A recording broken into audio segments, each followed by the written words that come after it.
P study YouTube channel पर आपका स्वागत है। मैं दीपक कुमार। पीएनएसटी 2024 के रिजल्ट आने के बाद अलग अलग संस्थानों के द्वारा स्टूडेंट्स की जो रैंक जारी की जाती है उसको लेकर के सोशल मीडिया पर कुछ विवाद जो है वो स्टार्ट हो चुके हैं और इस टॉपिक पर वीडियो बनाने की ज़रूरत क्यों पड़ी। वैसे तो पीएनएसटी का रिजल्ट आता रहा है, लेकिन इस वीडियो में ऐसा क्या है जिसको डिस्कशन करने की ज़रूरत है या डिस्कशन करने की ज़रूरत पड़ गई। तो मैं आपको बता दूँ, इसके पहले भी कई वर्षों से पीएनएसटी का रिजल्ट आता रहा है और रिजल्ट को लेकर के चाहे कोई भी एग्जामिनेशन हो, रिजल्ट को लेकर के कोचिंग संस्थान जो है अपने अलग अलग दावे करते हैं। लेकिन इसमें नई बात क्या है, इसमें पहली बार ऐसा हुआ है कि इस पूरे के पूरे सिलेक्शन प्रोसीजर में जो टॉप 10 रैंकिंग को लेकर के सोशल मीडिया में जो कुछ विवाद चल रहे हैं कि ये स्टूडेंट हमारे यहाँ से पढ़े हैं, वो स्टूडेंट हमारे यहाँ से पढ़े हैं, और एक ही स्टूडेंट की अलग अलग जो फोटोग्राफ्स दिखाई दे रही है उसको लेकर के अब एक्चुअल में इस बारे में पूरी तरह से जो है मीडिया इन्वॉल्व है। मीडिया इस चीज़ को लेकर के जाँच करने पर पूरी तरह से जो है एक्टिव दिखाई दे रही है। इस चीज़ को लेकर के हमसे भी जानकारी ली गई है, तो मैं आपको बता दूं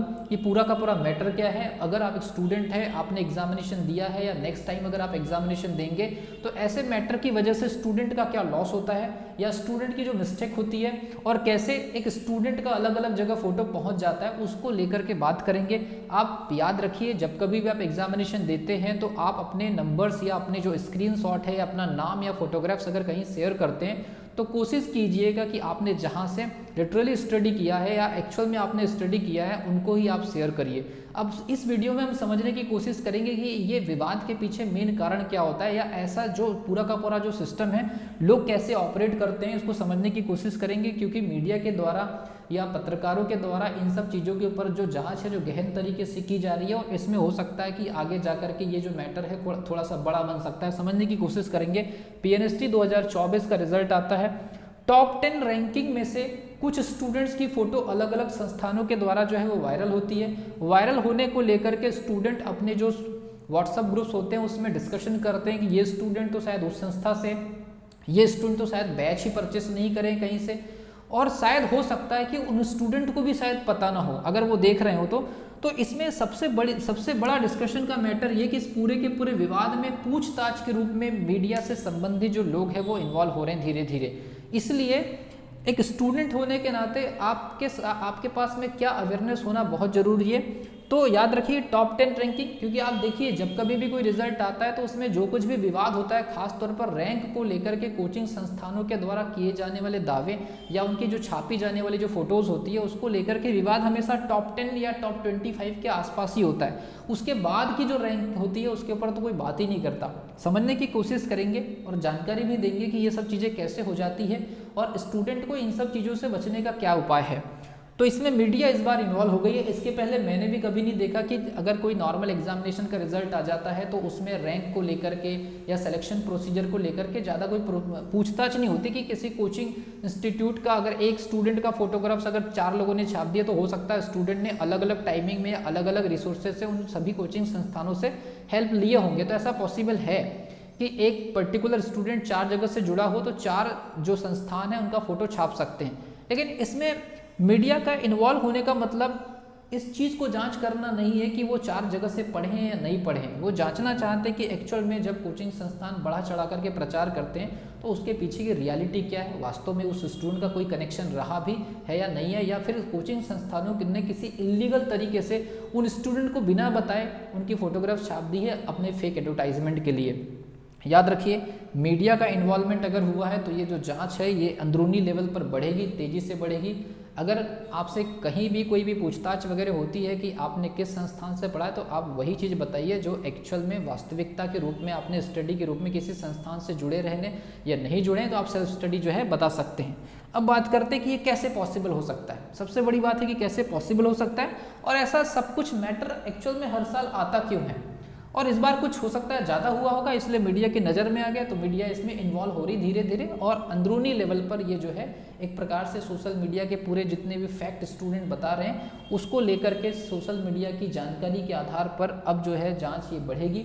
जांच का मतलब है एक तरह से क्रॉस चेक करने वाली बात चल रही है और ये क्यों होता है इसको भी समझने की कोशिश करेंगे। कैसे पॉसिबल है, जैसे आप किसी व्हाट्सएप ग्रुप से जानकारी के लिए जुड़े हैं या टेलीग्राम ग्रुप से अगर मान लीजिए इन्फॉर्मेशन के रूप से इन्फॉर्मेशन के लिए जुड़े हैं, आपने उनसे स्टडी नहीं किया है तब की बात करो। स्टडी किया है तो आप बेशक अपनी सारी इन्फॉर्मेशन जो है अपने संस्थानों से शेयर करिए, क्योंकि अगर आपने वहाँ से स्टडी किया है तो आपके टीचर्स ने आपके पीछे मेहनत किया है, तो वो चीज़ें डिजर्विंग है, वो चीज़ें क्रेडिबल भी है, और वो एक कोचिंग संस्थान के लिए ज़रूरी भी है कि अगर उन्होंने आपके पीछे मेहनत किया है और आपका सिलेक्शन एक अच्छी रैंक के साथ हुआ है, तो वो इस चीज़ के लिए डिजर्व करते हैं कि आपकी फ़ोटोग्राफ जो है अपने एडवर्टाइजमेंट में मेंशन करें। लेकिन अगर मान लीजिए कि किसी प्रकार का फेक सिलेक्शन में आपका फ़ोटो अगर इन्वॉल्व है, तो सबसे पहली चीज़ तो नैतिकता के आधार पर ये गलत है, क्योंकि आपकी फ़ोटोज़ की वजह से कई जो स्टूडेंट होंगे जिनको अभी कोचिंग संस्थानों की रियलिटी के बारे में पता नहीं है, वो खाली रैंक देख करके कोचिंग संस्थानों तक पहुंच करके अपनी बहुत बड़ी जो अमाउंट है फीस के रूप में जो कोचिंग संस्थानों को दे देते हैं, और वो पढ़ाई लिखाई के बारे में या स्टडी के बारे में कंपेयर नहीं कर पाते। तो नैतिकता के आधार पर तो ये गलत है, लेकिन आज के समय में इस प्रकार की जो नैतिकता है उसकी उम्मीद तो शायद नहीं की जा सकती है। इसलिए पॉसिबल कैसे होता है, कैसे फोटोग्राफ छापे जा सकते हैं, इसका मैं आपको उदाहरण दे सकता हूं कि टेलीग्राम में अगर मान लीजिए आपकी डीपी या प्रोफाइल में आपकी फोटोग्राफ्स है, और आप अगर मान लीजिए उनके इन्फॉर्मेशन सोर्स चाहे व्हाट्सअप से हो चाहे वो टेलीग्राम से हो, अगर आप उनसे जुड़े हैं तो हो सकता है कि टॉप 10 की लिस्ट में या टॉप 25 की लिस्ट में अगर मान लीजिए कोई भी नाम अगर मान लीजिए वहाँ पर नाम है, तो उस नाम के साथ में टेलीग्राम में अगर हम सर्च करते हैं या व्हाट्सएप ग्रुप में हम सर्च करते हैं और वो नाम पाया गया, आप तो वहाँ इन्फॉर्मेशन के लिए कनेक्ट थे, वहाँ आप जानकारी के लिए कनेक्ट थे। टेलीग्राम पर हमारे भी टेलीग्राम पे 7,500 स्टूडेंट है, तो ऐसा पॉसिबल है कि जिन स्टूडेंट का टॉप 10 की लिस्ट में नाम दिखाई दे रहा है और उस नाम से मैं सर्च करूं, अगर वो स्टूडेंट टेलीग्राम में मेरे टेलीग्राम चैनल में अगर कनेक्टेड है तो मेरे पास उस स्टूडेंट का नाम टेलीग्राम में आ जाएगा। अगर उसका डीपी या उसका जो प्रोफाइल फोटो है अगर मेरे पास मिल गया और उसको मैंने अगर मैच कर लिया कि हाँ एक स्टूडेंट पीएनएसटी एस्पिरेंट है तभी तो टेलीग्राम से ऐड है, तो उस डीपी या प्रोफाइल फोटो का इस्तेमाल जो है वो किया जा सकता है। और जनरली अगर कोई फेक प्रचार का अगर मान लीजिए इस्तेमाल कर रहे हैं तो यही एक मेथड होती है जहां पर आपकी डीपी या प्रोफाइल फोटो का इस्तेमाल करके जो स्टूडेंट का एक रैंक के आधार पर जो चिपकाया जा सकता है या फोटो छापा जा सकता है। अदरवाइज जब तक आप शेयर नहीं करेंगे इन्फॉर्मेशन तब तक पॉसिबल नहीं है। अब सबसे बड़ी बात यह कि सारा का सारा जो विवाद है इसको मीडिया देखेगा, अंदरूनी तरह से जांच करेगा, इसके ऊपर मीडिया पेपर में क्या इन्फॉर्मेशन शेयर करता है, जो भी हमारे जो प्रेस होते हैं, जो भी पेपर होते हैं उसमें इन्फॉर्मेशन हो सकता है आ जाए, क्योंकि ये इन्फॉर्मेशन अब ली जा रही है। जिन्होंने इन सब चीज़ों के ऊपर प्रचार करना स्टार्ट किया है उनसे भी इन्फॉर्मेशन ली जा रही है कि स्टूडेंट का एटलीस्ट हमको कॉन्टैक्ट नंबर दे दीजिए तो हम खुद ही बात कर लेंगे कि एक्चुअल में ये फेक तो नहीं है या फिर रियल है, तो इसमें डरने की कोई ज़रूरत नहीं है। तो ये तो पूरा का पूरा जो मैटर है ये मीडिया सॉर्ट आउट करेगी, और हो सकता है कि स्टूडेंट के अवेयरनेस के लिए या कोचिंग संस्थानों के द्वारा किए जाने वाले ऐसे कार्यों या प्रकरणों के लिए हो सकता है कि कोई गाइडलाइन जो है वो जारी हो। लेकिन ऐसा करने के पीछे की वजह क्या होती है इसको समझना जरूरी है। तो मेन जो वजह समझ में आती है कि जैसा ही किसी पर्टिकुलर एग्जामिनेशन का रिजल्ट आता है तो टॉप 10 की रैंकिंग में से स्टूडेंट को उठाने की होड़ मच जाती है, और इस चक्कर में कई बार ऐसा होता है संस्थान विशेष क्या काम करते हैं,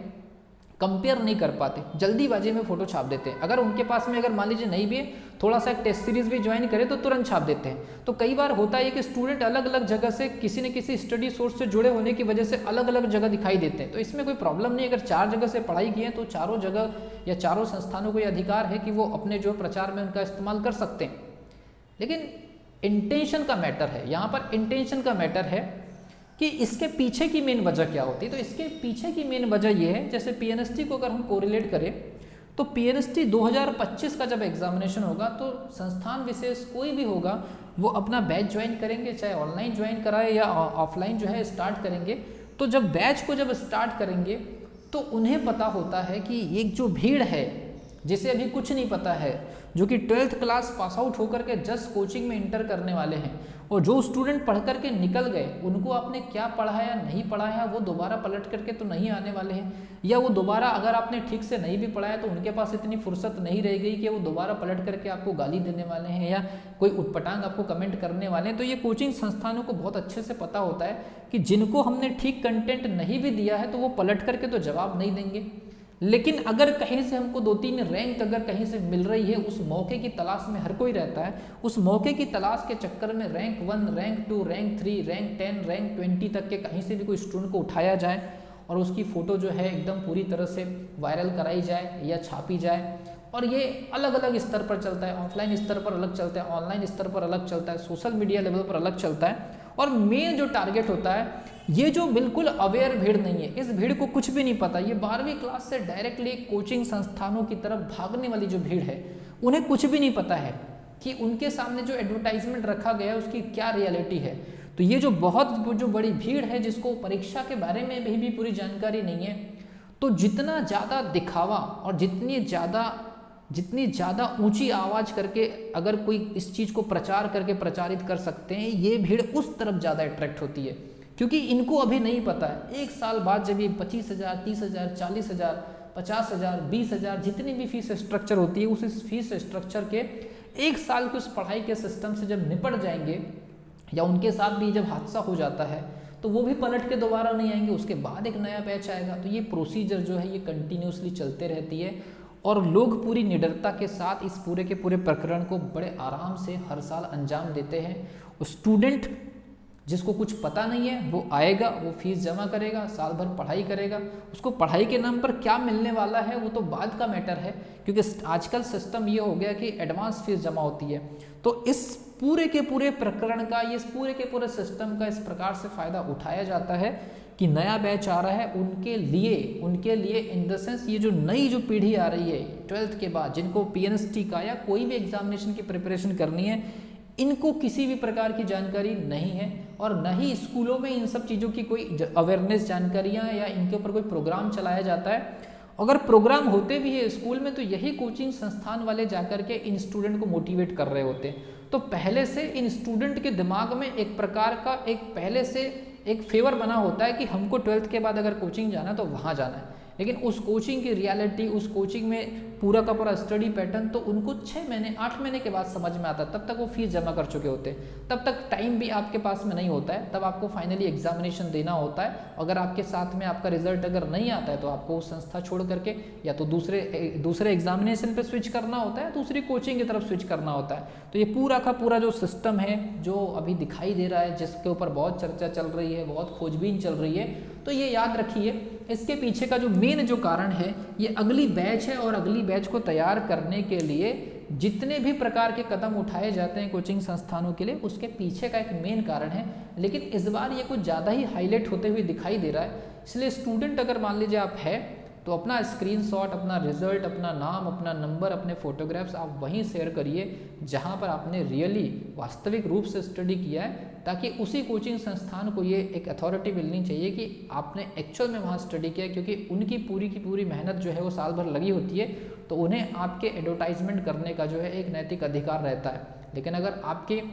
फोटोग्राफ्स, आपके रिजल्ट, उनका स्क्रीनशॉट लगा करके अगर आप कोई फेक प्रचार कर रहे हैं तो नुकसान तो शायद आपका नहीं होगा, लेकिन आपके फेक प्रचार की वजह से ये जो अपकमिंग जो भीड़ है जिसको कुछ भी नहीं पता है, इन बेचारों का बड़ा नुकसान हो जाएगा, इनका कैरियर तबाह हो जाएगा, इनका टाइमिंग पूरा का पूरा बर्बाद हो जाएगा। और हो सकता है कि कई स्टूडेंट 1 साल 2 साल के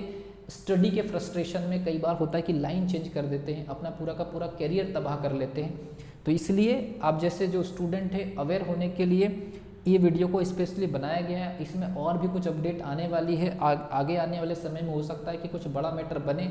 या हो सकता है कि सीधे सीधे न्यूज़ में ये चीज़ें जो है स्टार्ट हो सकती है। इसलिए आप सभी स्टूडेंट से एक प्रकार की रिक्वेस्ट की जाती है कि अपने जो भी डेटा है सिलेक्शन को लेकर के, रैंक को लेकर के, जहाँ ट्रस्ट हो वहीं पर शेयर करें, अनावश्यक कहीं भी शेयर करने की ज़रूरत नहीं है। काउंसलिंग टाइम पर अगर होगी तो आपको पता चल जाएगा जब आप चॉइस फिलिंग करेंगे।